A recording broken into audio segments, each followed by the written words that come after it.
are back and a little messed up today. It's episode 52, and as you can tell from the video, Lou is not pictured because something with the California weather is screwing up. He's on the line. He did call in with his phone, so he's there. Hi, Lou. Hey, hi, Hey. everybody. And then we have our guest tonight is Anthony Selletti, and he's going to be our visual co-host, I guess, tonight. Yeah, With his little dog. He's got a little dog. What's your dog's name? Abigail. Abigail. Oh, look at it. She perked up. She's like, yeah, that's me. That's me. Oh, all right. Yeah. So what's going on, Lou? What do you think the problem is tonight? You? You. Whatever. It's always your fault. Whatever. See, the problem is that Skype only understands English, apparently. And now we're getting racist.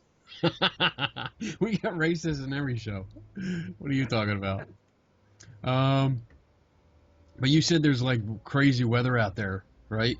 Yeah, And you think that might be it? I think it is because we haven't had this problem in a long, long time. So Yeah, I know. It's been a long. I mean, we've done pretty good, and our video has been great. For like 20 or 30 shows. So I think more. 25 shows. yeah. Well, you're gonna have to pay attention now because you can't see me, so you're gonna have to actually pay attention to what's going on and talk and participate and not play with your mom. And participate. Whatever. Shut up. Okay. No. Well, let's talk with Tony. Okay. I'm gonna call you Tony. Every time your name pops up, it's always Anthony. Do you prefer Anthony or Tony? Just call me Tony. Anthony's my proper name, that's all. Oh, okay. So let me read the bio that you sent me. Anthony is a nurse and an author of Fort Mifflin, a Paranormal History, which I have here with me, and is currently working on a book about the history and mystery of the 1799 Lazaretto. Both he and his wife's family roots go back to the 1600s in the Philadelphia region, and he has researched its people and places for over 40 years. Anthony and his wife Barbara are both historic researchers and living historians interpreting various eras, and are involved in historic site preservation. Wow. Yes. You Love it. do a lot. Shut up, Lou. Shut up. No, go ahead, you can talk. I got sirens going on in the background. Yeah, another drug deal gone bad in your neighborhood. Probably. So, Tony, tell us, what got you involved with historic preservation? I mean, you ever since I've known you, and I've known you for a couple of years now, you've been involved in historic preservation.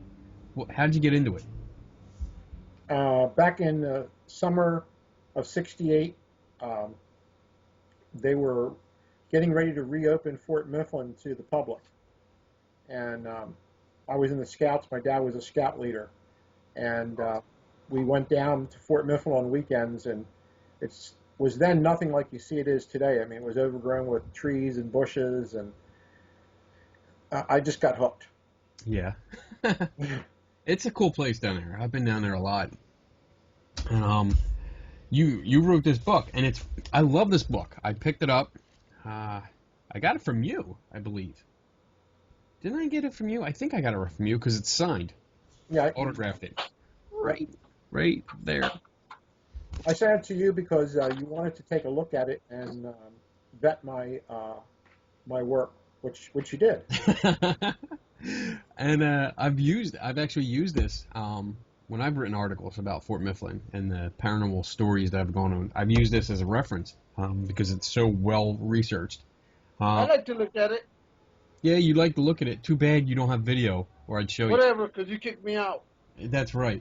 That's because you were bad today. When he comes east, I'll give him a copy.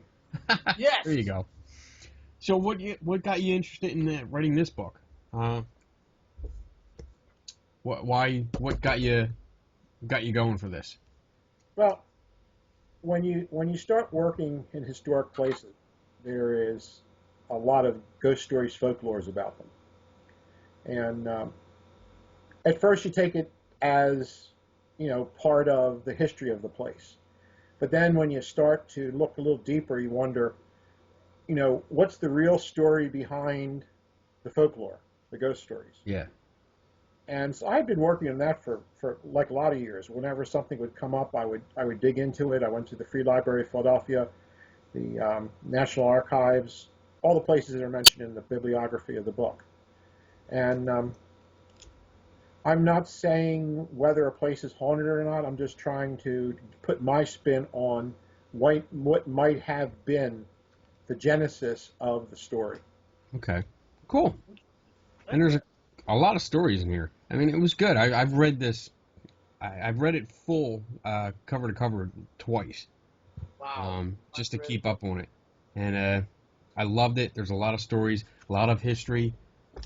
So if you're ever in, like, if anybody that's listening, if you're into like the ghost stories, and especially Fort Mifflin, which is in Philadelphia, and you've heard the tours, you've heard the ghost stories, and there's a couple books out there that mention it, I would get this book, Fort Mifflin, A Paranormal History, because it has the real history. And I've researched everything that you put in here. Like, I've looked up all your references and verified that everything you did was accurate, which is great. I mean, I loved it. It was a great resource. And it on the negative side, it kind of blew out all the other books that have been written about Fort Mifflin, because they regurgitated the same stories over and over that you kind of debunked, which is cool. So let's move on. You did Fort Mifflin. Now you're at the 1799 Lazaretto. How'd you get involved with that place?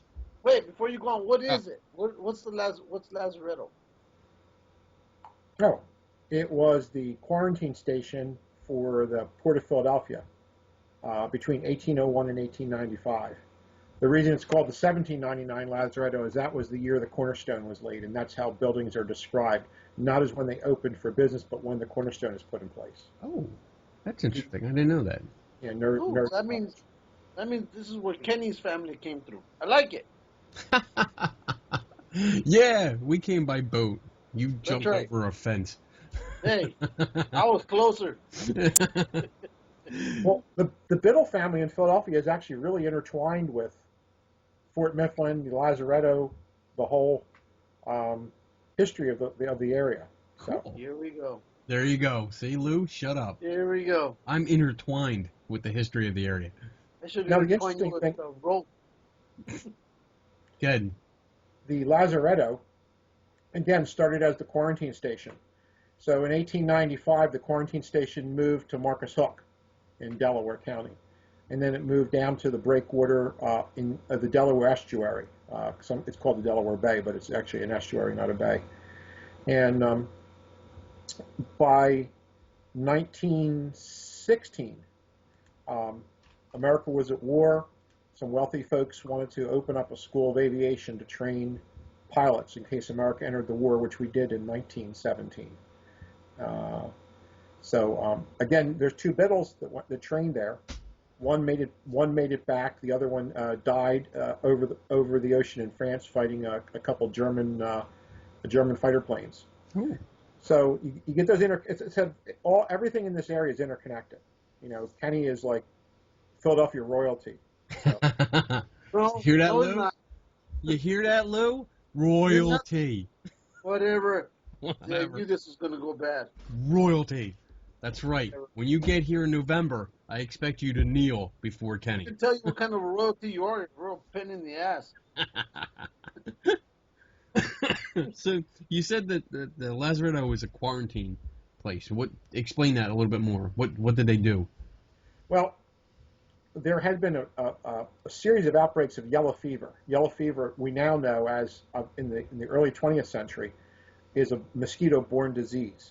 But back then they didn't know what caused it. They just knew that during the hotter months, people would get yellow fever, and it's called yellow fever because your eyes become jaundiced, your skin becomes jaundiced, you have internal bleeding, so you eventually bleed out to death as your kidneys, your heart, your lungs, every part of you shut down. Ugh. So in 1793, there was a major outbreak of yellow fever in Philadelphia. At the time, Philadelphia was not only the capital of Pennsylvania, It was the capital of the United States. George Washington was the president at the time. So when yellow fever broke out, most of the wealthy people fled the city, went up to Norristown. There's places that were the country then, Okay. not like it is today. And 10% of the population died. Wow. So if you bring it up into modern terms, look at if something like yellow fever broke out again, and yellow fever still, there's no cure for yellow fever now. It's treated, per symptoms. Think of 10% of this area dying off. So it's a big number. So they decided, there was what they call Marine Hospital at the Grace Ferry Bridge. Well, then it was the Grace Ferry. It was a ferry point, and where they treated quarantine. So in 1801, it opened after being built in 1799 to treat predominantly yellow fever, but also all the other diseases, communicable diseases that were coming into the port of Philadelphia. Now, again, they don't know what the epidemiology of diseases are. They just know that people get sick, and they get sick, and it's yellow fever, or it's German measles. It's called German measles because predominantly it was German immigrants that came into America. That's where the name comes from. So they treated people, what the best they could do. They bled them. They gave them leeches. They treated them with mercurial components that made them vomit, that made them have their bowels would run, with the hope of getting rid of the evil airs and the evil fluids that were in the body. George Washington died from bleeding. Wow. Physicians basically bled him to death. So that's what they did there. So anytime between June 1st and October 1st, if you came into the Port of Philadelphia, you had to stop there, and the port physician and the port quarantine master would row out. They'd ask the sea captain, is anybody sick? Had anybody been sick? Did anybody die on the ship? If there's people sick, they would bring them in where they would either live, be cured, and then continue on into the Port of Philadelphia, or if they died, they buried them in a cemetery that used to be behind the building, next to where the firehouse is now. You've seen it, Kenny. Yes. Yeah. So, I mean, it worked. It worked for just plain old. It just kept down the incidence of mosquitoes that were coming into Philadelphia, that were on the various ships coming from basically the hotter ports, New Orleans, the West Indies. So they would bring in, they would disinfect the ship. They didn't know what was caused by mosquitoes, but that was it. A person cannot give another person yellow fever. There has to be a fomite in between. The fomite is a mosquito. Okay. So that's what it was used for. And so if your family came into the Port of Philadelphia between 1801 and 1895, and they came in between June and October, they had to stop there. So tens of thousands of people came into America through the Lazaretto. Oh, wow. That was the first importance of the Lazaretto, the quarantine station. Cool. And how long was the Lazaretto open till? When did it close? 1895, it closed as a quarantine station. Okay. And then about 5 years later, it opened up as a resort called the Orchard. And the Orchard was the summer home of the Athletic Club of Philadelphia. They had a team called the Philadelphia Athletics. Okay. And it was wealthy people from Philadelphia down to Wilmington. You had your Pews, you had your DuPonts, you had your Biddles. And during the day, they would go down there. They would do yachting. They would ride bicycles. They would play billiards. They had boxing matches, baseball games. Cool. And so it continued to do that until the early 20th century. And for about a year or two after they left there, it was a temperance hall where people were trying to get people to be more temperate, not in their drinking, but in their lifestyles. And then again, as I said, in 1916, it became a school of aviation as part of the preparedness movement.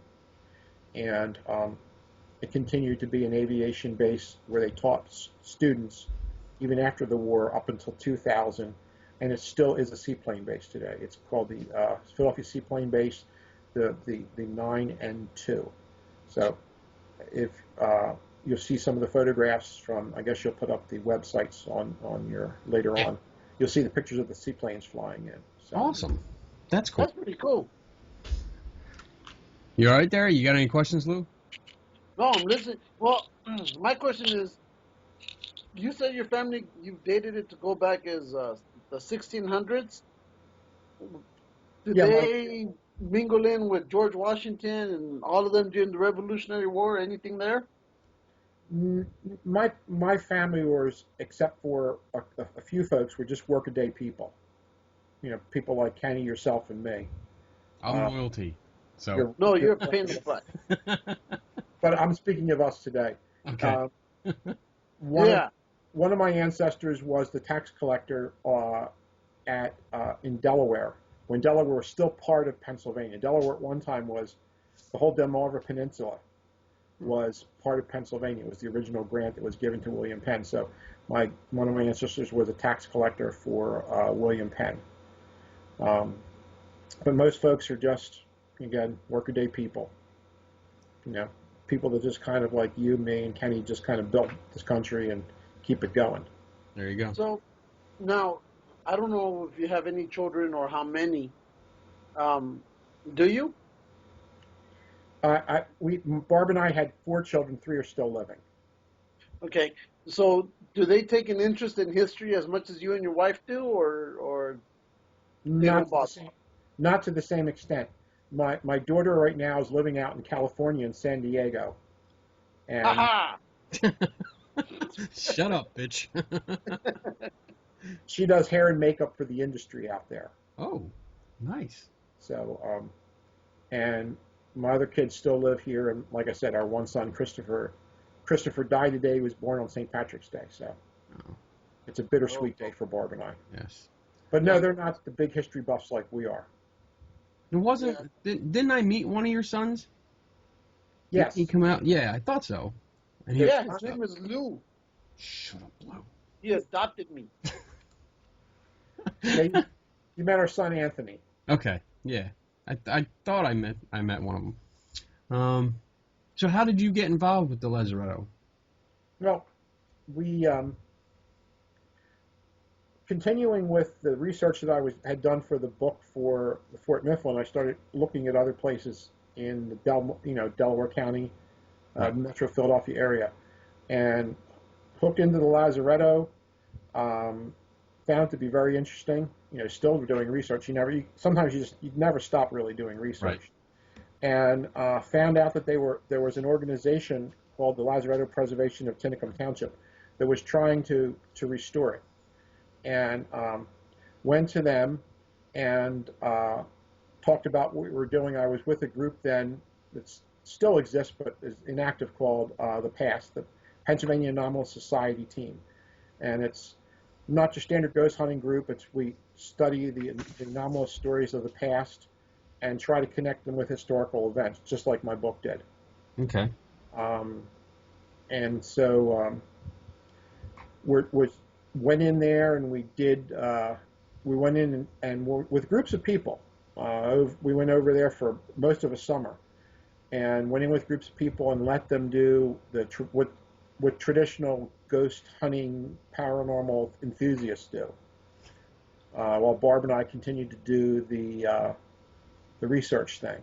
Okay. And, we tried one fall to have it open to the public for paranormal investigations, try to raise money, and we did it. We in one evening we raised $1,000, and but the township thought it was an insurance liability, so they put the kibosh on it. Oh, so like I'm saying, everybody knows people in the paranormal hobby.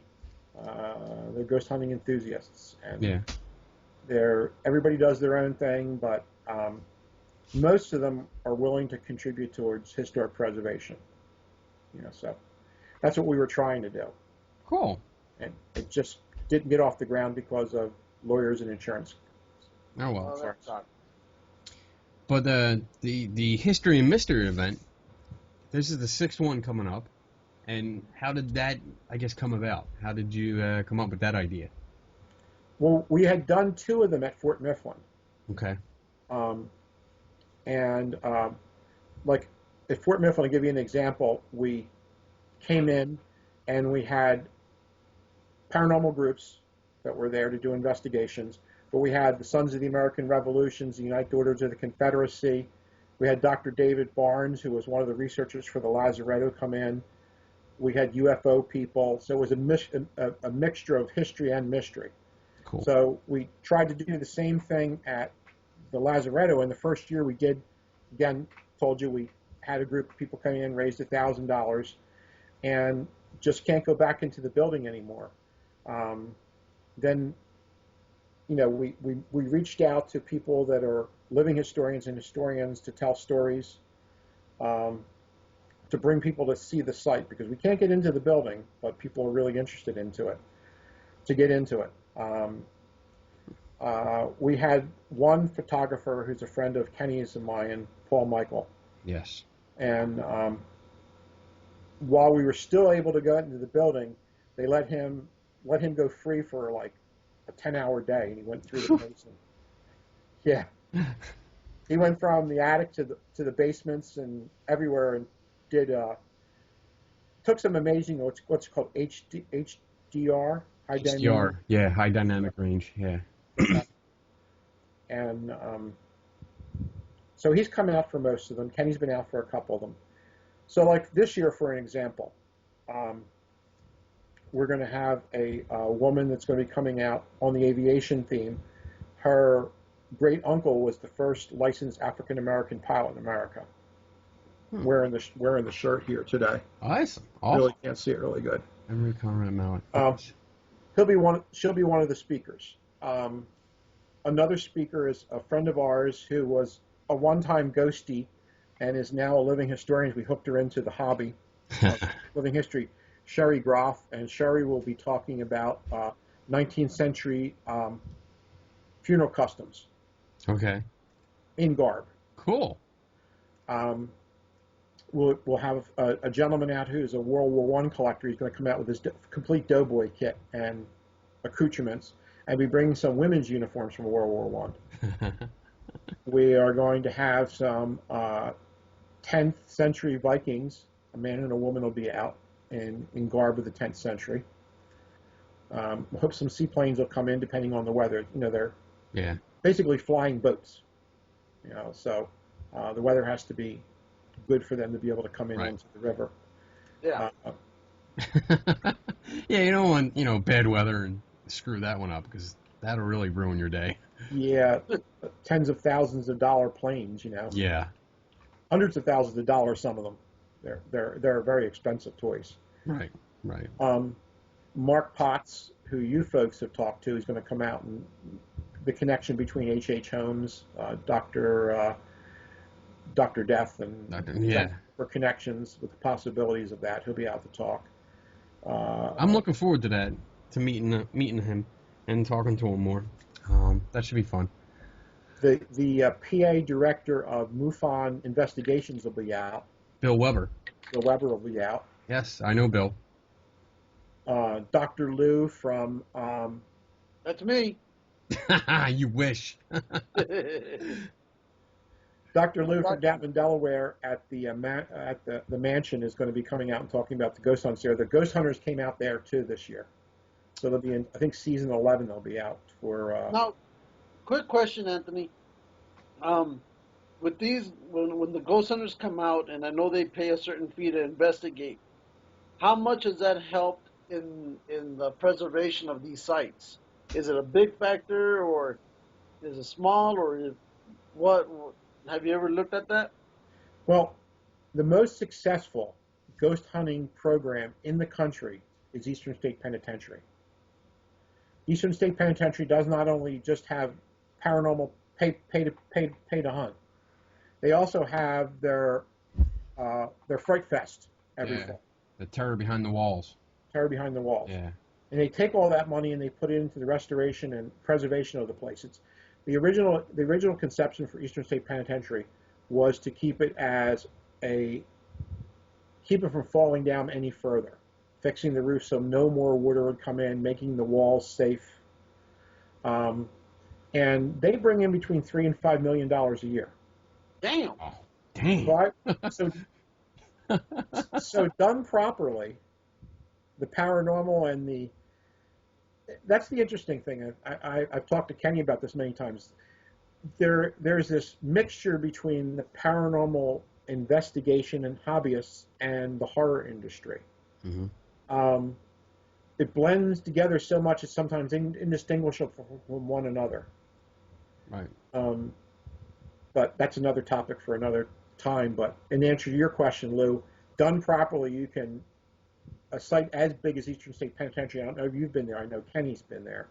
I've been wanting to go there. I've asked Kenny to take me out there when I go back out there in November. Yeah. I've done Fort Mifflin, and I've absolutely fallen in love with, I love history in general. Kenny knows this.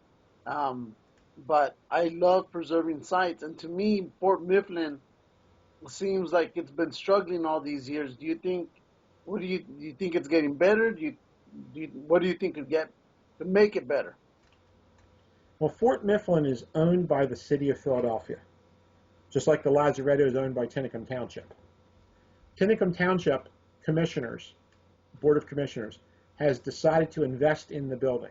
So they are raising the money, which is going to be between $7 and $10 million, to restore the building and make it livable again, and make it so that you can use it for events. You can not just paranormal events, but normal events. It's a beautiful place. Yeah. They're going to restore the grounds. They're going to completely restore the seaplane base. It's going to be a unique place in the world. Think of a place that was one time a quarantine station and is now a modern seaplane base. That's cool. On the other side of the coin, you have Fort Mifflin that belongs to the city of Philadelphia. Now, unfortunately, Fort Mifflin isn't where the businesses in Philadelphia want it to be. So to get to Fort Mifflin, at the best of times from the historic district, is like 45 minutes each way. That means no traffic. And the closest bus is about 3/4 of a mile away. So the tourism folks like the idea that Fort Mifflin's there, but really don't want any money spent on it, because you figure 45 minutes each way, that's an hour and a half. The time they spend there, they're not in the bars, they're not in the restaurants, they're not in the gift shops. Right. They're not on the duck tour. They're not on any of those things. So it's kind of like the forgotten child of the city of Philadelphia, the county of Philadelphia now. It's Philadelphia, an entire county. And the other problem is, you both have been to Fort Mifflin. The defining moment for Fort Mifflin was the siege of 1777, which basically reduced the fort back into the ground again. If you've ever been to Fort Mifflin, you'll see a diorama of what it looked like. Mm-hmm. Fort Mifflin today looks nothing like what it did in 1777. It effectively is a Civil War fort. And Philadelphia is a Revolutionary War city, and this is a Civil War fort, so it doesn't really fit again into what I would say the mold of what they want it to be. Right. So it's there's buildings there that haven't had major renovation work since the 1990s, and some of them are earlier than that. There was a devastating fire, and the commandant's house. Mm-hmm. It's just they put a new roof on it and stabilized it. 2 summers ago, there was a devastating fire at the officers' quarters. Yeah, and it's going slow. The city doesn't really put the money in that it needs, and just like your own home, deferred maintenance causes more problems than it solves. Yeah, and that's the answer at Fort Mifflin: deferred maintenance. Oh well. So what else? What other events do you have planned for the History and Mystery thing? What? No, I was asking a question. I found out I was muted. Oh, dumbass. I'm sorry. Go ahead, ask your question. Well, my question was, you made a statement, Anthony, about Philadelphia is more a revolutionary city than it is a Civil War city. Is that what you said? Correct. Okay. Even though Philadelphia or the state of Pennsylvania has been pivotal in this country's birth and salvation in 2 different wars, but because of different battles, you would have thought that Philadelphia, or at least the state, would want to put some money into a fort that, to a certain extent, gave Washington just enough time to get away and regroup during the winter. Um, and I know you were also mentioning there's no bars around it because literally airplanes are flying over the thing every 6 minutes, it seems like. But there's nothing else that they've done to try to promote that fort at all. Well, the biggest numbers that's been reported for in the entire time it's been open since the 1960s is during the siege weekend, and that was 700 people. But TAPS comes in and brings in 350 people a night at $375 a piece. Now, the fort gets a small portion of that because, the TAPS people rent it out. But no, in answer to your question about what you're doing is you're basically comparing Philadelphia with Gettysburg. And Gettysburg is a national landmark and park. Parts of Philadelphia are national landmark and park. Is a national landmark and park. Constitution Center, City, Liberty Bell, Carpenter's Hall. They're all run by the Park Service. Now, it's your money, Kenny's money, and my money, but it's doled out by local governments, state governments, and federal governments. You can't fund everything. Yeah. And basically, in Pennsylvania, Gettysburg is the Civil War place. And basically, in Pennsylvania, Philadelphia is the Revolutionary War place. The Declaration of Independence is signed there. So, yes, in 1777, there was a couple-week siege that gave Washington time to get to Valley Forge and, winter over there. But it doesn't look like a Revolutionary War fort. It looks like a Civil War fort. And that's the big question. So, for whatever reason, the city council, county council now, they've decided where they want to spend their money, the taxpayers' dollars. Mm-hmm. So they put a walkway along the Schuylkill River, they put up temporary parks on the waterfront, but there's no real money being spent at Fort Mifflin. But that's the politicians' choices, and, it's politics. Politics is politics. I think you kind of touched on it there, that it's not. Fort Mifflin is a great place. I love it. I love going down there, but it is out of the way. It's tucked away on like a little niche next to the airport, the international. Not for me when I fly in. Shut up.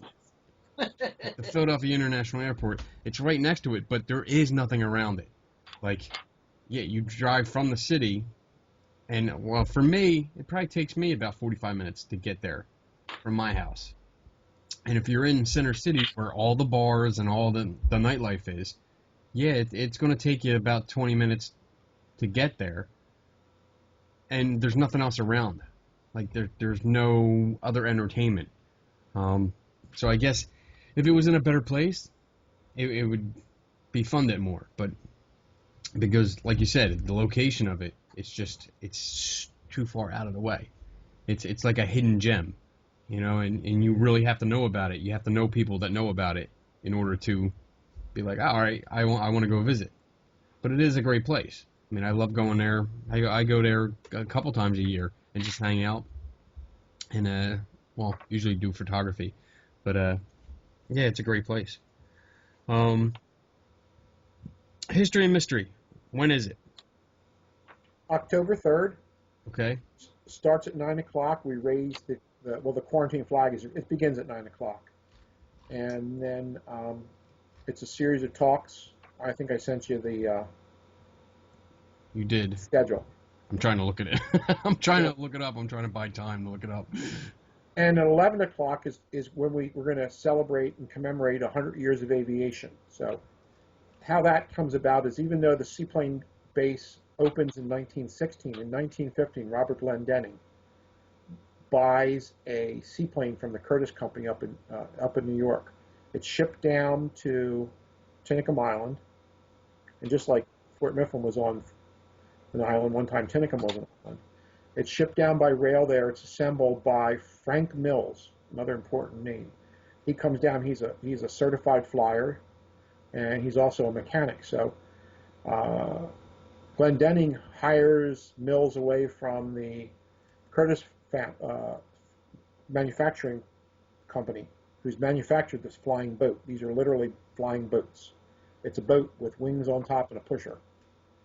You'll see photographs of it when you go to the websites.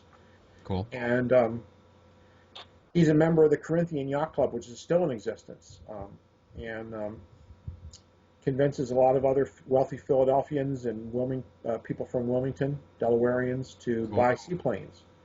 So Mills is important because he stays on as an instructor, a civilian instructor during the war. And in 1919, after the war's over, he leases the property from the city of Philadelphia and established a dynasty of early aviators. Cool. His son, Bob Mills, in World War II is a Navy aviator, and he distinguishes himself in the Battle of Leyte Gulf, going back against Japanese capital ships over and over again, wins the Navy Cross for heroism. And that's just one of the many stories of the men and women from the aviation years. So you have these two sets of heroes, which basically what it comes down to. You have these men and women who are doctors and nurses and people at the quarantine station that are risking their own life to help build America, keep America safe from disease. And then with the World War I up until the 2000s, you have this family, the Mills family. And what they're doing is they're training aviators, and many of these aviators go on to be aviators in the Army, the Navy, the Marine Corps, the Army Air Corps. It's just amazing the number of people. One of the groups that's going to be out at 11 o'clock for the ceremony is Pennsylvania Military College, which is now called Widener University. And they're going to be honoring over 60 of their alumni who served in various branches of the service in aviation roles.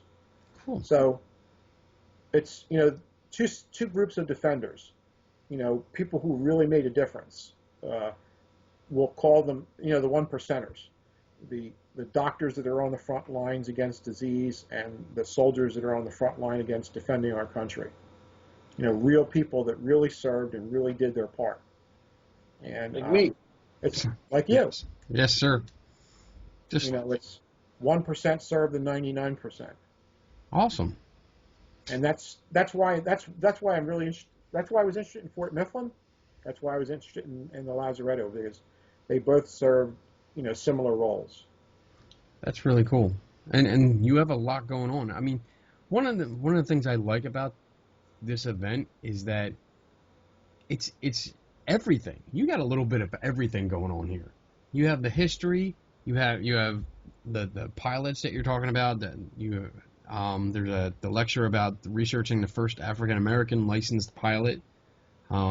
The 100 years of aviation in Delaware County, and then you have other things like photography of Paul Michael Kane.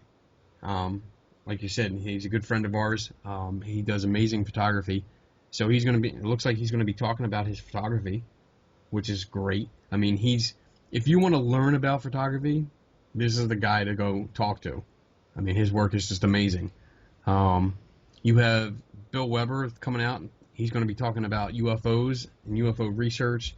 And I know Bill, I've been out with him a few times and going on investigations with him to see how they do it. So it's interesting to see that stuff. You have a chili cook-off, I see? Damn it. Lou, you're not getting none. Well, because he won't do the event in November.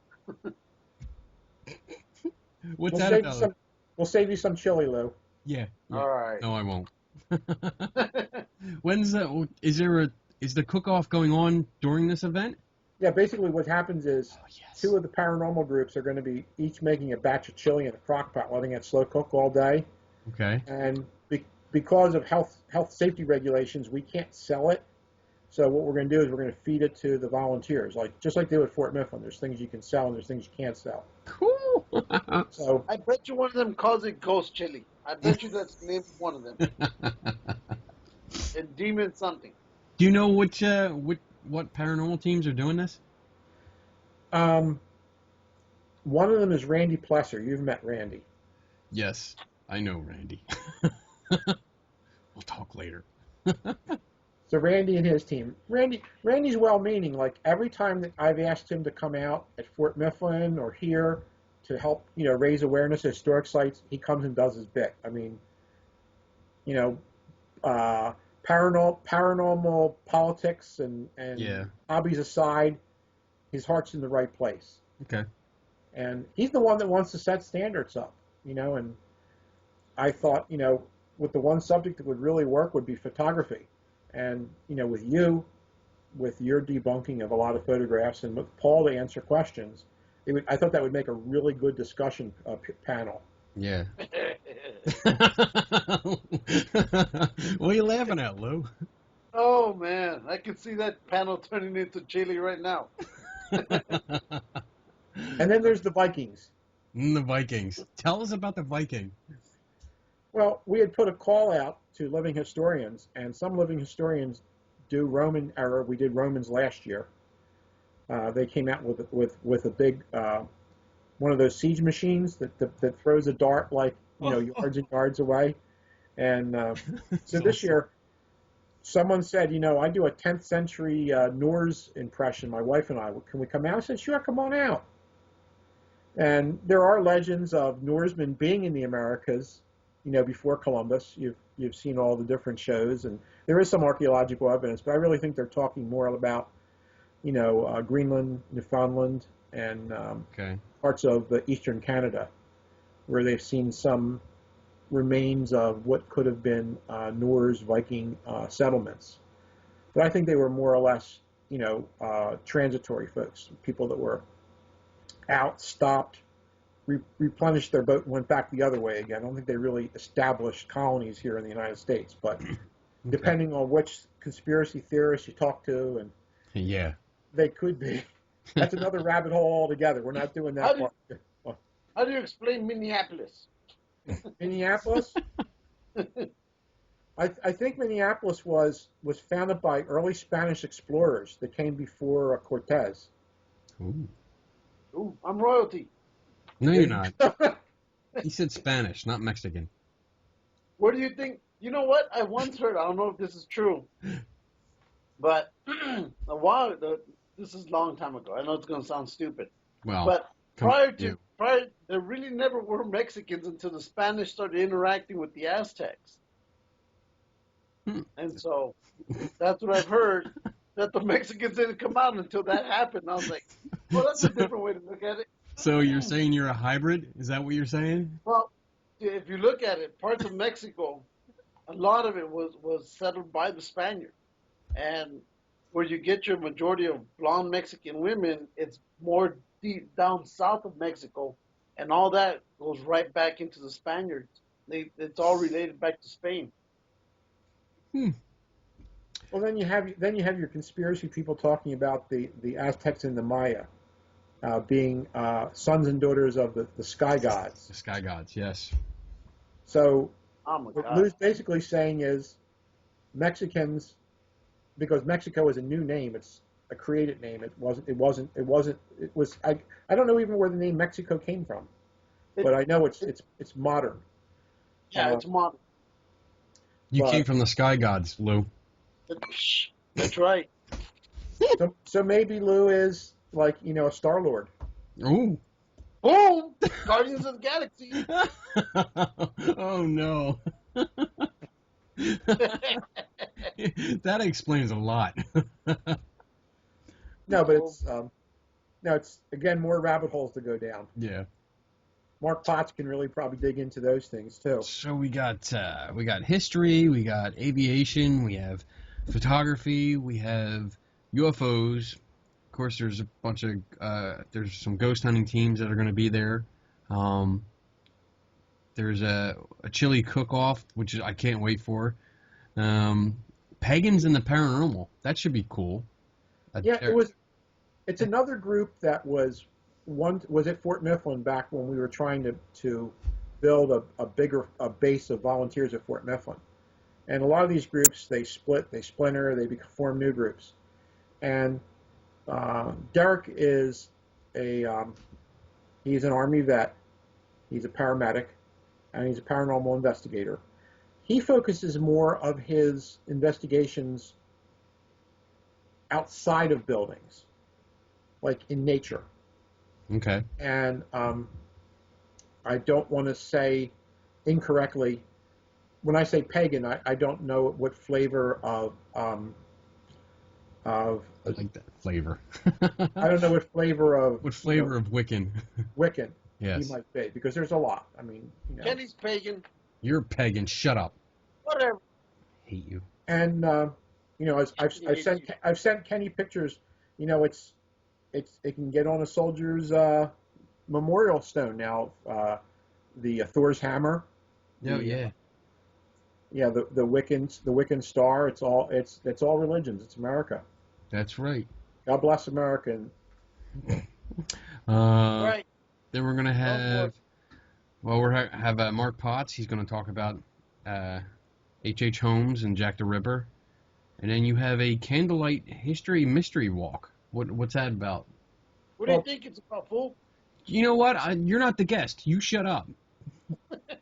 Smack you. I can't wait till you come out here. I'm going to hit you with a bat. I'm going to run you over with my car.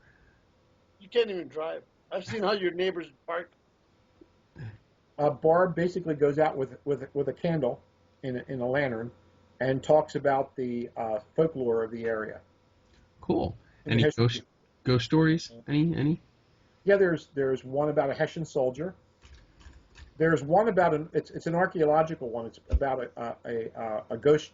I mean, a witch jar. Okay.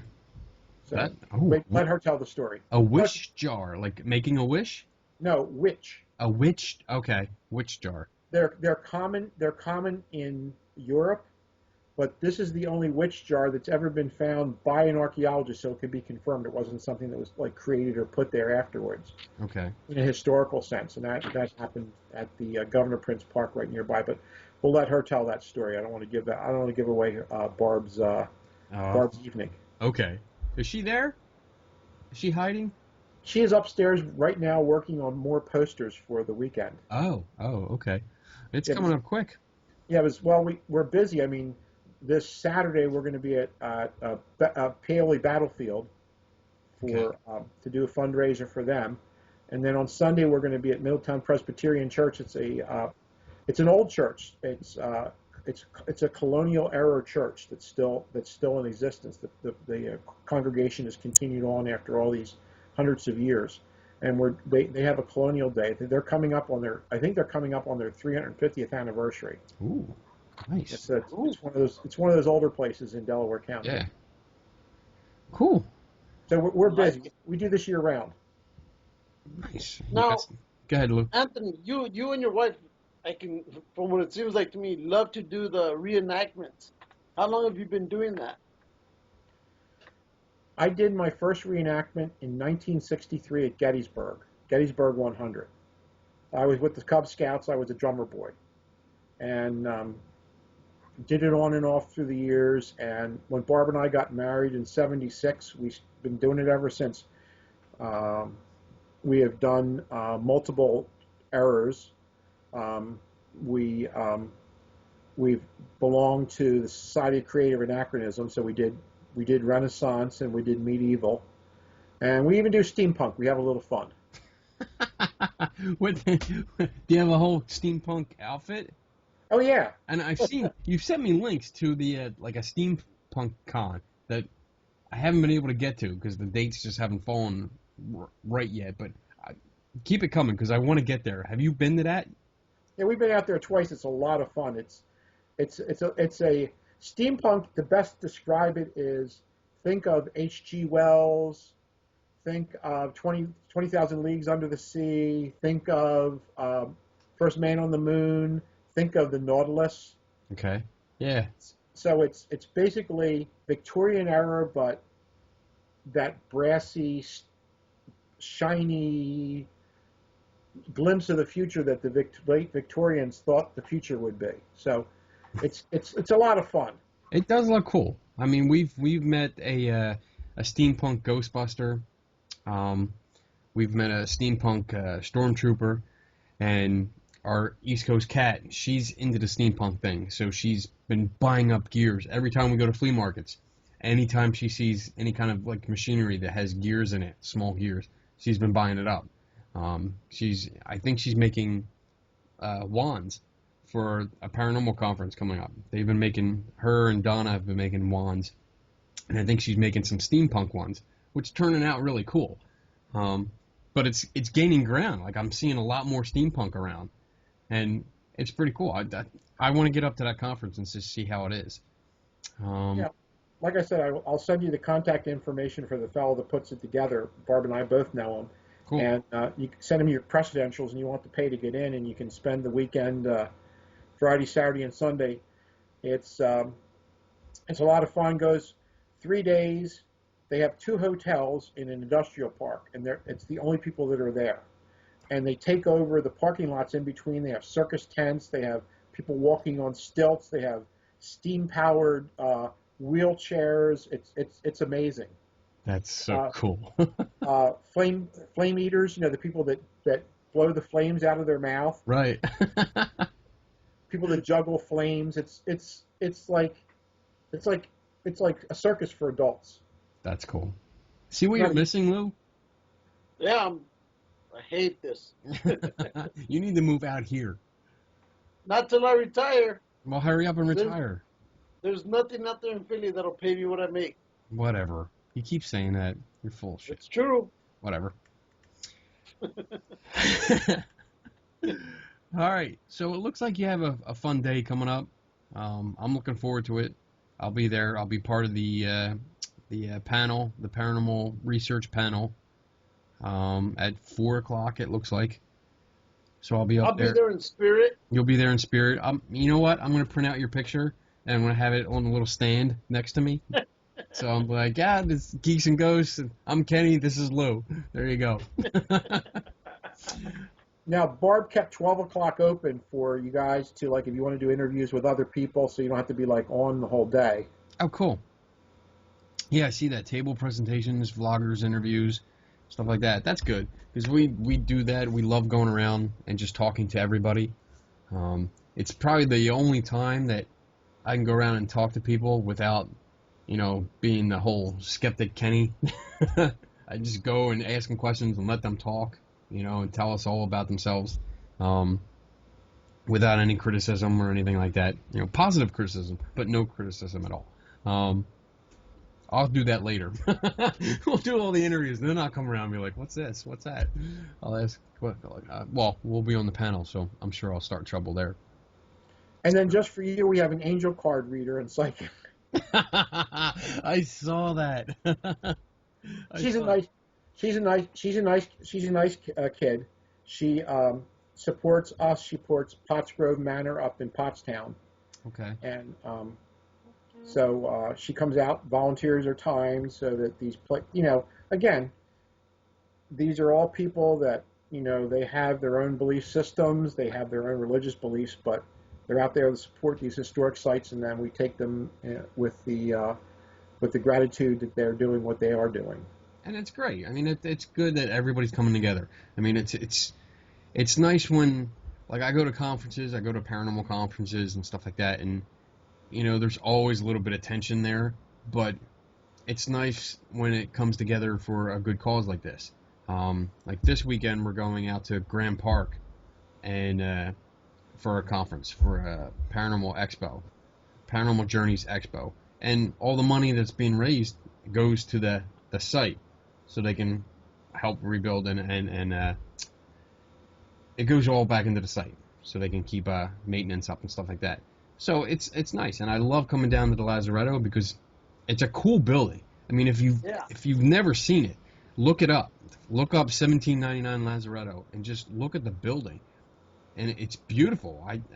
I can only imagine what the entire I don't have to imagine because I've seen Paul Michael Cain's photography inside, and it's just amazing. The architecture and the detail inside. It's beautiful.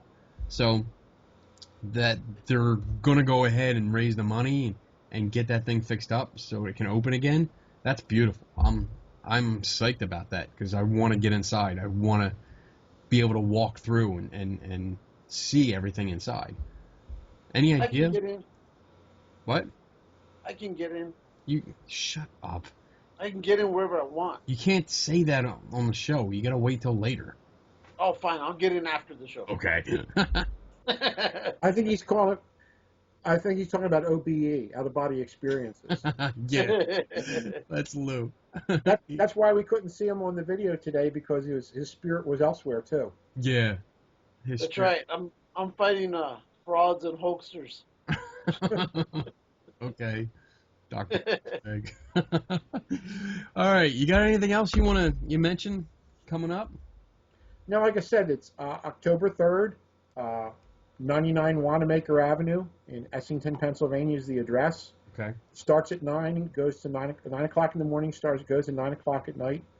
Awesome.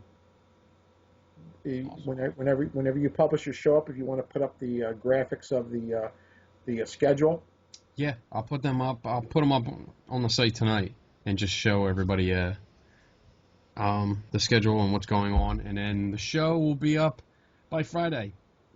And like always, today's Wednesday, so it gives me like 2 days to get this thing together and put it up there and promote it. And that'll give us like 2 weeks, right? Yep. Yeah, about that. So, Yeah. hey, Anthony, another question is, I know that your wife was also into the reenactments. Did you get her involved in that, or was she already enjoying that kind of stuff? How did that come about? You know, reenactments are kind of like theater in the round, and she was already involved in that. It's just that we were two people that crossed each other, and we found that we had a bunch of things in common. And you know, this year, the end of this month, the end of October, we're married 39 years, so it's something must be working. Awesome. Yeah. Awesome. I do gotta say, when I see pictures of you two dressed up in Civil War or any other, you two are just a beautiful couple together. I absolutely love the pictures because I love watching you guys in all that you're doing, especially with the history. But when you two are together, that's a cute couple. Kind of like Kenny and me, but not as cute. Oh, damn, Lou. Do you have any more of these Fort Mifflin books available? I probably have a handful left because I went through like a lot of printings. I sold about 11,000 copies of the book, and I got tired of printing it. Wow. Okay. Well, if you have some and anybody out there that really, really, really wants one, get in contact with Tony either through our site or find him on Facebook. Where can people find you if they want to get in contact with you? Well, you can Anthony L. Selletti. Find out about the Lazaretto, 1799 Lazaretto. That's Lazaretto. And you can find us on Facebook. You can find us on the web. My wife's name is Barb Selletti, BARB, So, you know, everything that we put up is like Facebook. It's open for everybody. We don't just restrict it to friends or friends of friends. Cool. And the whole idea we do that to kind of is get the message out there, you know, and show that you can have fun doing this. I mean, like Lou said, Barb and I, why we look happy is because we are happy. We're happy because we like each other's company, we like what we do, and we enjoy doing the things together, which is like primo for a marriage and a friendship too. So yeah, definitely. You got to be friends. And you gotta hang out, and just be yourselves, and it's cool. I think I've only seen you in like civilian clothes twice. I think, well, the Penhurst event that we were at, you showed up in like regular civvies, and then the one time when we tried to get the Dungeons and Dragons game going, you came to the house, and you were in plain clothes. I think besides that, every time I've seen you, you've been in some kind of historical garb. So it's a surprise when I see you in civilian clothes. I'm not used to it. Well, you know, it's funny when my kids and their friends all know about Barb and I. You know, we were, I guess we were kind of like the cool parents. We went to all the science fiction conventions. Like when the kids were growing up, we went to PhilCon, the big one. Cool. That happens every year. Kids ran around, had good times, meeting authors. You know, my kids got to meet Ray Bradbury, Arthur C. Clarke, all the big names, golden agers. Wow. Harry Halzen, the guy that did the stop motion claymation. Okay. I can't remember the fellow's name. He's a famous makeup artist. Did the film Night Riders, did Dawn of the Dead, Day of the Dead, Night of the Living Dead, the newer versions of it. So we met all those people, and my kids met all those people, and it's like I said, it's you know, you have your work-a-day job, and you do your work so that you can enjoy your life, and that's what we've done throughout time, is we've kind of enjoyed our life, and sometimes we feel more comfortable in other centuries' garbs. My daughter moved to the West Coast, and her friends saw us on Facebook, and they go, "What century does your parents live in?" And my daughter says, "Depends on what weekend it is." So, but like they're used to that, you know. That's cool. That's cool. Oh, speaking of different convention stuff, I want to show you a new toy I picked up, or not a toy, but a magazine. I got this. Lou can't see it. Ha ha. But I picked this up at a flea market. And it's actually a Star Trek Lives, Philadelphia 1975 International Star Trek Convention. It's the program guide for the convention, and I picked it up for $2. Yeah, that's like one of the first convention. The first big convention was up in New York City. But that was the first big one in Philadelphia. Yeah, Leonard Nimoy. Live long and prosper. But yeah, I thought that was cool. I picked it up. Loved it. I remember going to a Star Trek convention when I was like 10. No, you don't. Shut up, fool. My parents took me to it. And it was in You Philly. don't have parents. Oh my God. Here we go.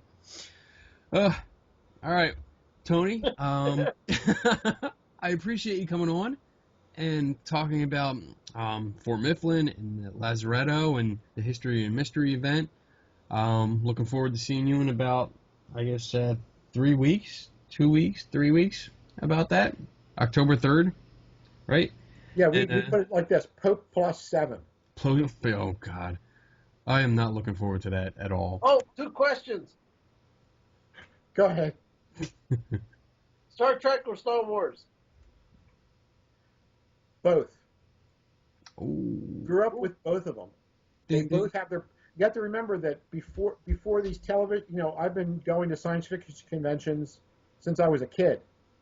So I look at it as 2 different genres.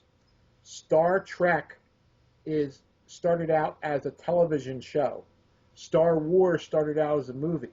So you have to take them and look at them both and judge them. They can't be judged. They have to be judged differently from each other because of the production values of them.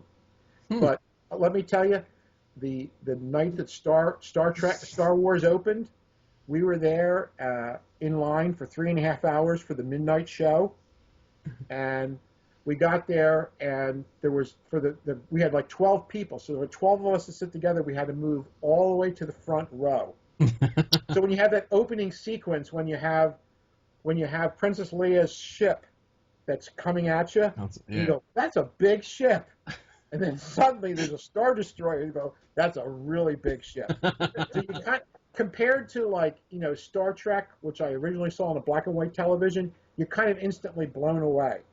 But when you look at it through the eyes of time, not the remastered versions of both, you can see like the special effects, like the TIE fighters coming through. They're cut out TIE fighters coming through the star background. But both epic stories. I think you should look back in your Greek and Roman mythology, and you could see where both stories have got their genesis from. So I enjoy both equally. Wow. For different reasons. That was a very well thought out answer. Exactly. Yeah, that was okay. I'll take that one. Yeah, me Now, too. now if Abrams blows this new movie, He's we're not gonna. It's gonna be great. like the new Ghostbusters, right? Oh my gosh, forget it. Oh, I I'm, don't it even want seems to talk about it. it seems Well, like here's the thing. Ghostbuster reenactors have the same view of the new Ghostbuster movie. They all are thinking it's gonna be bad. Yeah. You know, a few weeks ago, I posted up, and it got taken off as took off as a meme. If J.J. Abrams blows Star Wars, we're going to call him Jar Jar Abrams, Yep. the Yes. most hated character in the Star Wars universe. Hell yeah. He's got. Well, Go ahead, Lou. even if he does some mistakes with it, it won't be as bad as what George Lucas did with parts 1 and 2 and possibly 3 and all the updates he did of part 6 and oh my god. You got that right. But I think it's going to blow the new Ghostbusters reboot out of the water. Oh yeah, yeah, definitely. It's yeah. Well, you know, I'm really hoping that the new Ghostbusters doesn't suck, but it's very hard to fight that bias because and it's nothing against the female cast because that's what they've been calling it, the female Ghostbusters. It's not because it's the female cast. It's because they just changed. They changed the characters. They changed the Ecto-1. The Ecto-1 looks like shit, and the proton packs look like crap. I mean, it doesn't look good. And we have friends, the New Jersey Ghostbusters, and we talked to them, and they weren't too thrilled about it either. And I mean, these guys they live and breathe Ghostbusters like 24/7. So if they're not happy about it, that makes me worried even more. Well, when I was at the Long Beach convention, I spoke to the Ghostbusters out here, and them too. They just rolled their eyes, and it doesn't seem that they're going to be happy with it either. Yeah. Oh well. And the uniforms, they look like Orange is the New Black cast-off. Yeah, they do. They're just. I don't get the stripes that go across. I didn't get that, and Safety stripes. yeah, whatever. Well, my son says the stripes across the top, it's like saying, "Here are my breasts." Oh boy. And Barb agreed with him. She got a big kick out of that. Oh, that's good. Oh, all right, I'm gonna let you go. Wait, ask a question. Oh my God, I hate the not question. being able to look at you, Lou, You shut up. because I can't get your cues. You're not saying nothing. I can't see you. I hate that. Well, deal with it, buddy. Shut up. I'm walking away. So the second question is, tacos or enchiladas? Now you've gone on to one of my favorite subjects in food history. You know, both are Tex-Mex. Neither of them are Mexican food. Here we go. And unless you've tasted them done correctly, like in other words, when the flour tortilla is made fresh, and your corn tortilla is then formed into a taco. So it's either crunchy or not. So if today you're in the mood for a little crunch, eat that taco. Except for a fish taco, they suck major. Right. And Right. if the last night you had the last fight you were in last night in Fight Club went bad, go for the enchilada. I think he's had the best answers for both of those questions. Yeah, he does. You got any more questions, Lou? Hurry. Nope, that was it. Sure? I think so. You're done? I'll probably ask some questions when I get to finally meet them in November. Yes. You probably will. Oh, for both of you, they just opened like a mile away from here. They just opened a new microbrewery. The beer is like best. Ooh. they're doing stainless steel, stainless steel tanks for the brewing, but they're also doing versions in oak that was one time bourbon, oak that was one time rum, and oak that was a one time wine. Ooh. So it's the oak, wine, rum, bourbon infused beer with that nice aftertaste to it. I'm liking that. And that just opened, huh? That just a couple weeks ago. I just bought a 64-ounce growler the other night, and Barb and I finished it off pretty quickly. We got one of the really heavy porters. It was like 9% alcohol. It's like really good. It's like drinking bread. I mean, that's how tasty it is. Wow. With a wonderful afterbite and taste to it. So now I'm thirsty. Yeah. So Lou will bring, if Kenny like shares you while you're here, we'll go down to this microbrewery and just kind of hang out and watch the 90-inch TVs they got down there too in the drinking portion of the brewery. No problem. Planning. We have to plan out because we have so many places we want to go. I'm probably going to take like 4 or 5 days off just so we can hang out and do all this stuff. We're going to be so busy. Yeah, and we're going to be so exhausted by the time we're done. Yeah. It's going to be horrible. We're going to have a lot of fun, though. I can't wait. Yeah. November, huh? November 11th, he comes out. November 11th through the 20th or the 21st. Yep. So we got some time, and then we're gonna cause a lot of trouble. I mean, there'll probably be 2 days, 3 days where we won't see each other at all, but then I'll be back, and then we're gonna cause more mayhem. Because the first 4 days, 5 days, I'll be with Kenny, and then the next 2 or 3 days I got to go to Washington, and then I'll be back up with Kenny again for the remainder of the time. Yep. We have to hit New York. We have to hit Columbia out by Gettysburg. And then,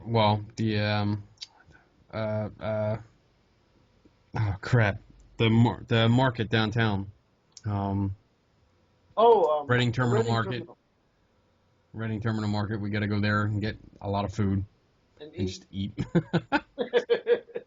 You going to introduce him to Spooky out in Gettysburg? No. Who? No. Yes. What is this, Anthony? No. Spooky's the one that hoaxed that photo from Gettysburg.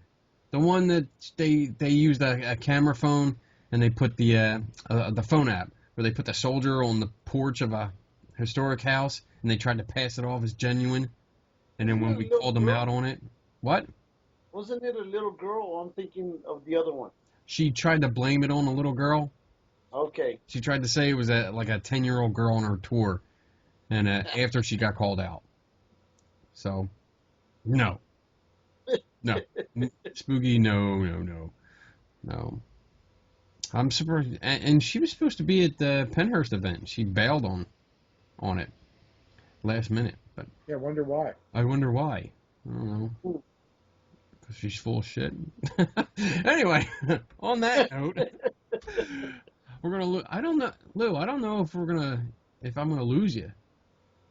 I don't know if we're gonna stop recording when we hang up with Tony. But we'll find out. We'll find out in a second. So if we cut short, it's Lou's fault. All right. Again, thank you, Tony, for coming on. I appreciate it. It was great talking to you. Thanks for all the information and the history and all the exciting stuff that's going to come up. We're gonna do some filming when we're at the Lazaretto.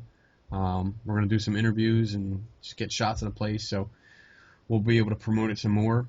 And thanks for coming on, buddy. Yeah, thanks for having me on. And Lou, when you come out, if you have time, I'll get Barb to give you the 1-hour tour around the building, so you can learn a little bit about it. Cool. I'm looking forward to it and meeting you guys. It's going to be great. Make sure you charge them like $20. Shut up. You don't get nothing for free. All right, Tony. Take it easy. Take care, guys. Later. Bye-bye. Take care. Say hi to the wife. I will. Thanks, Gab. Bye. Right. All right. You still there? Sit here. And we're still recording. Should we All try? right. Should we try and switch the video, or you just want to keep Yeah, like let's this? try to switch the video. Okay. So we will be right back. All right. Bye. All right. Bye. Much better. There you are. I can see you now. Holy shit. Did the weather clear up or something? I guess we've been there's times when the weather will interfere with, with all this stuff. Yeah. So, Dude, you were looking. You look like stained glass. Like I was Well, looking through all wavy glass and shit.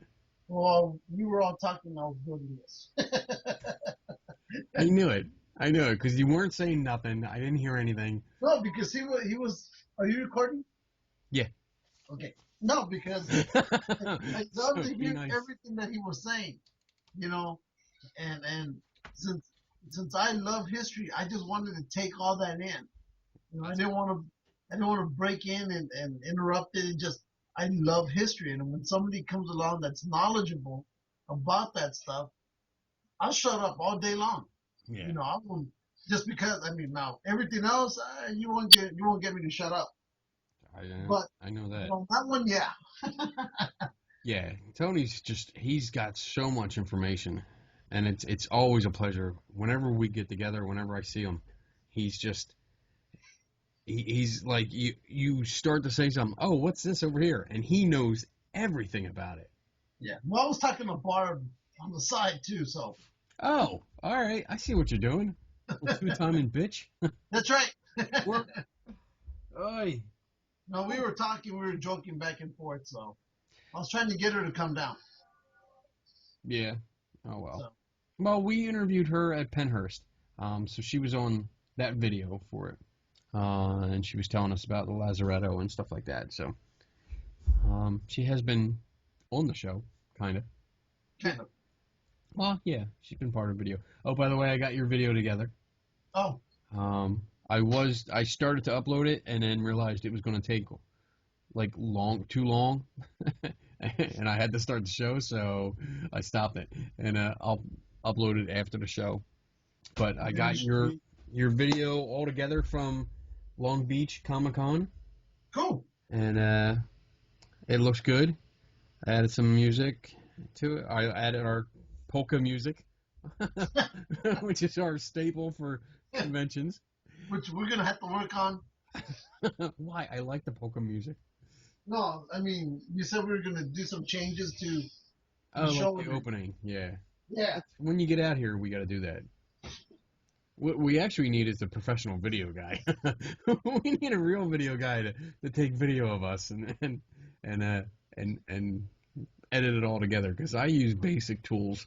I do photography. I don't do video. So. Well, cameraman Mike, that's what he does. Cameraman Mike.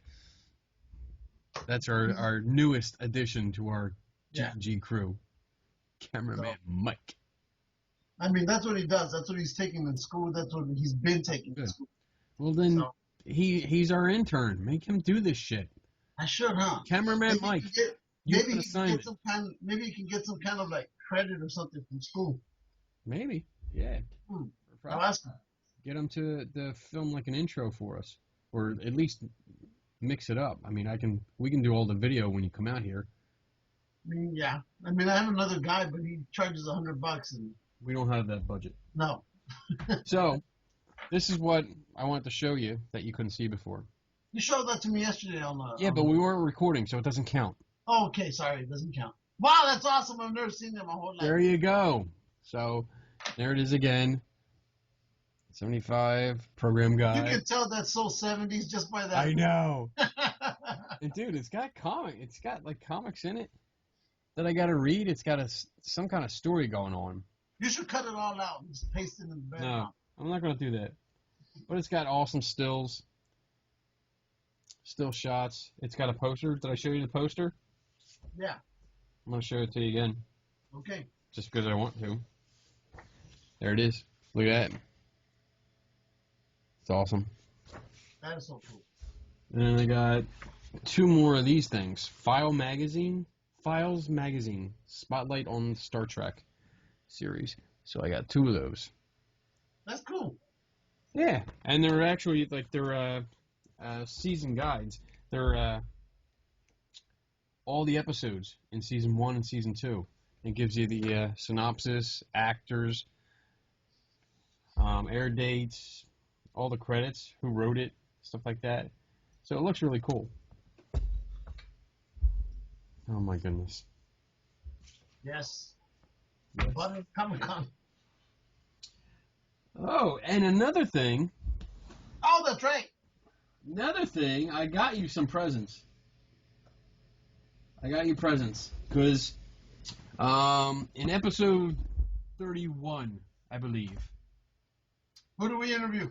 we interviewed Dave Ebersole, Yes. and he does a comic book called Dash, Yes. and we met him at Galacticon. I'm pretty sure he was actually the first person we interviewed at a Comic-Con. At the first Comic-Con that we went to. So, we talked to him, we interviewed him, we talked to him, it was cool. He sent us digital copies. What? Don't put your finger up at me. We're in the middle of a show. Tell him to go away. Okay. Okay.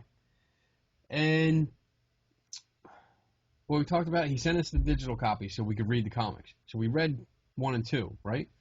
Read 1 and 2.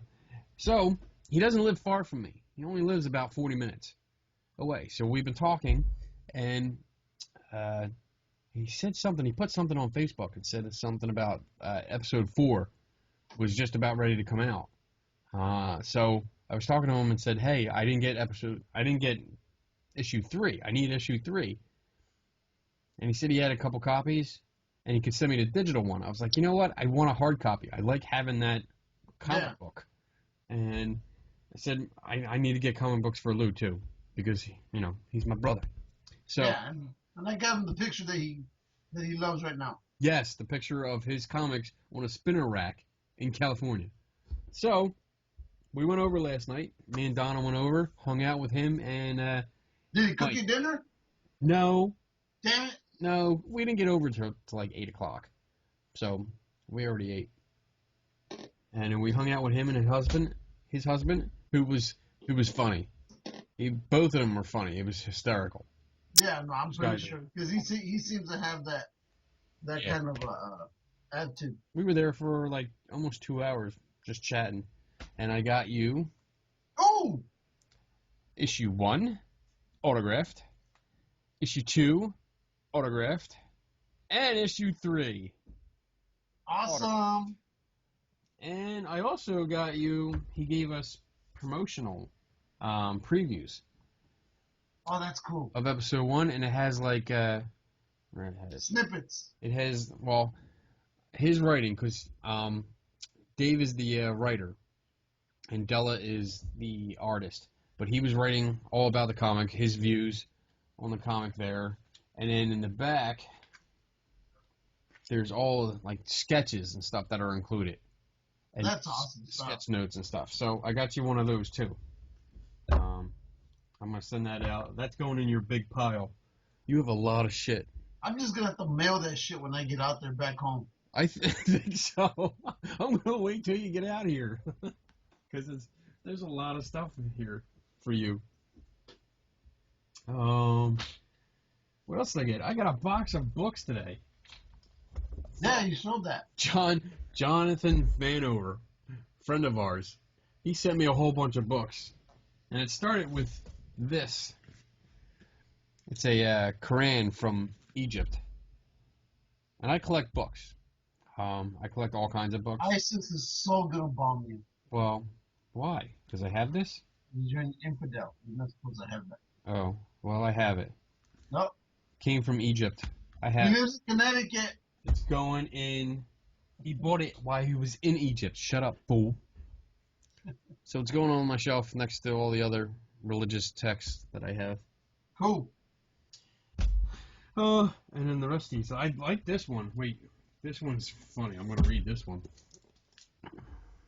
Mind at play. The Psychology of Video Games. That's the best book you probably have. I know. I was like, oh, that's up my alley. I love that. That looks cool. The arcade subculture. That's us. And then this one is probably for you. Yeah. What else? Did I get anything else? I don't think so. Okay. Oh, I got a mask. Hold on. Hold on. Here I am. Oh, yes, I saw that. Oh, my gosh. Oh my gosh. Hey, but in one of the interviews that we did, I got this comic book. I saw that. That he got it out for you and told you could keep it.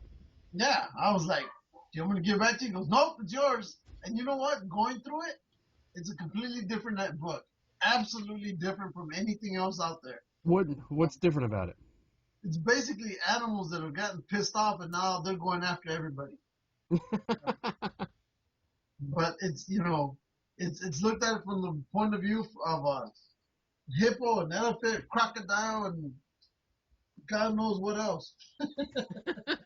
That's cool. So, but, I mean, I wanted to buy his stuff, but I'll see him again next month. So Good. What's next month? at the end of next month What is is Kamikaze Con. Oh, cool. So, because this weekend is supposed to be going to Monster Palooza, but I'm going out camping, so I'm missing that. Okay. So, Bastard. yep, and then there's supposed to be another one called HorrorCon. I'm missing that one. What So the hell? I'm gonna see if I can try to make it, but it looks like I'm gonna be missing that one too. Would you get like freaked out by first time doing interviews and shit? No, I wanted to Hey, go do those, but I can't do apparently, it anymore. scouts want to go camping that weekend. I'm all scared. I can't do videos. But I am going to try to do the Pasadena one. There's a couple of people said they're going to do readings in Pasadena, which is like 5 to 10 minutes away from here. Yeah. And so it's the horror the group that promotes pure horror Mhm. writers and authors. They're going to be there. Cool. We're going to do something for Halloween, which sounds interesting. The guy who does a conspiracy books, he's going to be doing a reading. And basically, his books are, as he mentioned, it's behind every conspiracy there's a person. Well, I guess this person is the one that makes all those conspiracies, and people are trying to kill this guy so he can stop making the conspiracies. And throughout it, Bigfoot's involved, and it's cool. I saw that. I was watching the videos, and he's like, "Yeah, Bigfoot makes a cameo." Yeah, exactly. Cool. So, Cool. that's Sounds what like we'll fun. do. Oh man. Well, I don't have too much more, and we got started late because of you. Yeah. So this will be up Friday, but this weekend is the Paranormal Journeys Expo. Our buddy John Fowler. That's right. It's going to be fun day because it's going to be me, Donna, East Coast Cat, our friend Tracy Law. She's going to be right next to us, and a bunch of other people that we know. Well, John's going to be there. Our the other guy we nicknamed Jesus because he looks like Jesus. He's going to be there, and it's going to be fun. I told him I was going to bring rum, and I was not told not to. So You're good to go. I'm good to go. Plus, John sent me a mysterious text earlier. Oh. He asked me a question, which I told him it was going on the top of the list of dumbest questions anybody's ever asked me. He asked if I had a lightsaber. Which exactly. Like, are you kidding me? I think at last count I had like 27 lightsabers. Oh my God. Because I have all the toy ones that you flick open. I have the ones that flick open and make noise and light up. I have the smaller ones that light up, but you can't really fight with them because they break after like 2 or 3 hits. And then I have 2 of the FX ones. But I have a whole shitload in the corner. So but he wouldn't tell me why. He just said bring it Saturday. So I don't know what's going on Saturday. If they're going to plan, because where we're going is it's a historic building, but it's in a park, and the park is actually part of the whole property. Yeah. With an open field that's surrounded by trees and bushes and stuff. So it would actually be a good place for a lightsaber fight when it gets dark. So I'm wondering if that's what he's talking about. There's going to be shenanigans. That's what he's talking about. So rum, lightsabers, bunch of ghost people. Should be interesting. Yeah. So, yeah, and let's see, I'll be talking about photography, analyzing photography. It's going to be more or less like a loose kind of lecture. I'm not going to stand up there and just bore people to death. I'm going to have it more interactive, I think, this time. Interesting. And then we're going to go into a panel, which I'm going to be on. A paranormal panel with like 4 or 5 other people. I like it. Yeah. We're going to answer questions, stuff like that, random questions. Cool. That's it for now. Yep. I think I'm done too. Yeah. So. Oh, wait. Oh, here we go. Oh. You know, wait, I got to tell you what happened in Mexico. Do you have a little thing that pops up in your head like, wait, let's wait till Kenny starts closing the show, and then, bam, I got another question. You're going to like this one. Remember how I had to go to Mexico like 2 weeks ago? Yeah. Okay. So the whole time we're going over there, I'm thinking of the whole cartel deal, right? Seriously. So as I'm driving over there, in my mind, because I take a back road to get towards the to go see the family. So as I'm going, I get there, and as I hit this back road, in the distance, I see cars being stopped. Now, mind you, cars never get stopped out here, right? It's just, you go. Yeah. So the closer I get, I start seeing that there's a guy in the middle of the street. And I'm thinking, shit. You know, this is the cartel. I have a nice truck, and I really don't need to be out here. Okay? Because again, it's literally the middle of nowhere. If something happens, the cops don't know about it till they find your body. Yeah. So I'm getting closer and closer, and one car is going up to him, and then they leave. Next car stops, then he leaves. And I'm going, shit. You know, what's he doing? So then that military part of me kicks in. Start looking around the area. So I don't see anybody else. I just see him. But again, it's the middle of nowhere. And the closer I get to him, I notice this dude's in a wheelchair. Okay. Right? He's in a wheelchair with a big red umbrella in the middle of the road. And I'm thinking, okay, either this is an actual guy stopping people for money, or the cartel is now using handicapped people to sucker people into stop. Well, you know me.